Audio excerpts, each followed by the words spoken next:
Alors, je reviens vers vous, Emmanuel. Thomas le disait, on doit faire des arbitrages. Quelles sont justement, pour le groupe ID Kids, les priorités sur lesquelles vous comptez investir pour 2023 pour renforcer cette expérience client et faire du hub? Moi, j'ai bien aimé appeler effectivement cette plateforme ID Kids, donc le hub ID Kids, la destination préférée des parents et des familles.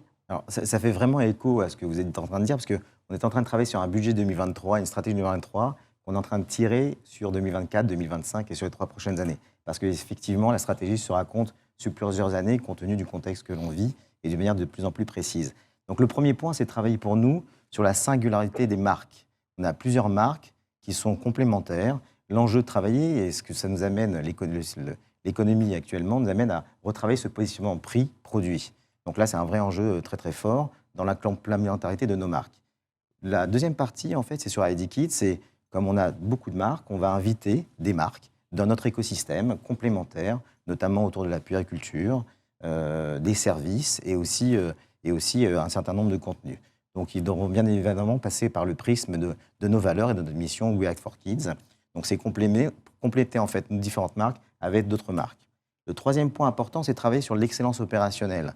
Donc, l'excellence opérationnelle, c'est proposer des services de plus en plus pointus à nos clients et faire évoluer notre écosystème avec, par exemple, des fonctionnalités autour de la liste des naissances, de nouveaux moyens de paiement en magasin, sur Internet, à l'international, qui permettent de développer en fait cette fidélité dont on parle, qui est vraiment au cœur de notre stratégie, puisque c'est très important à l'heure actuelle de garder nos clients. C'est tellement cher d'en acquérir que garder nos clients, c'est important.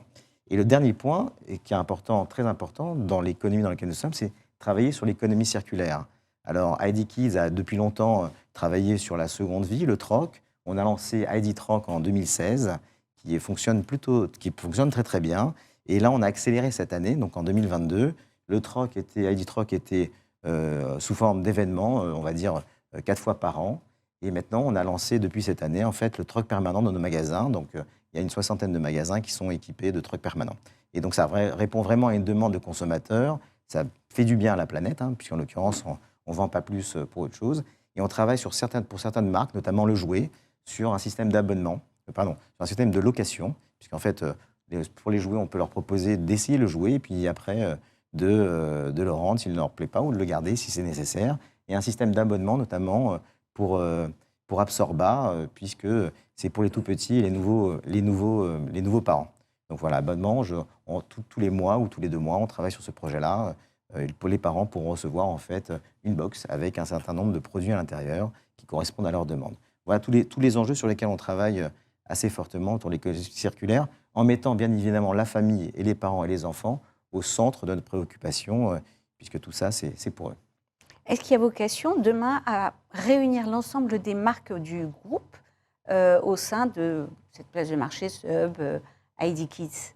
Ou est-ce que vous allez faire cohabiter encore des sites e-commerce à côté de cette plateforme? C'est une très très bonne question qu'on se pose assez régulièrement. Alors, il y a pour certaines marques, le choix a été fait. C'est que, notamment pour Absorba, Oxybul, Catimini, récemment, la semaine dernière, on a intégré dans cet écosystème. Et le e-commerce, en fait, se trouve dans ID Kids. Et pour d'autres marques, on réfléchit. Est-ce que c'est nécessaire, pertinent? C'est des questions qu'on se pose. Mais vraiment, comme on met le client au centre de notre préoccupation, se dire qu'est-ce qui est mieux pour lui dans l'écosystème que l'on propose, d'aller sur le site de la marque ou le site de e-commerce. Voilà. Donc, c'est vraiment des sujets. Mais par contre, ce qu'on développe beaucoup, c'est tout ce qui va être le marketing social, d'accord, donc autour des réseaux sociaux et essayer de peut-être concentrer en fait notre e-commerce sur un site de e-commerce et concentrer notre communication sur les réseaux sociaux pour les marques. Donc voilà, donc c'est une question qu'on s'est posée pour chacune de nos marques et qu'on se pose toujours. Voilà.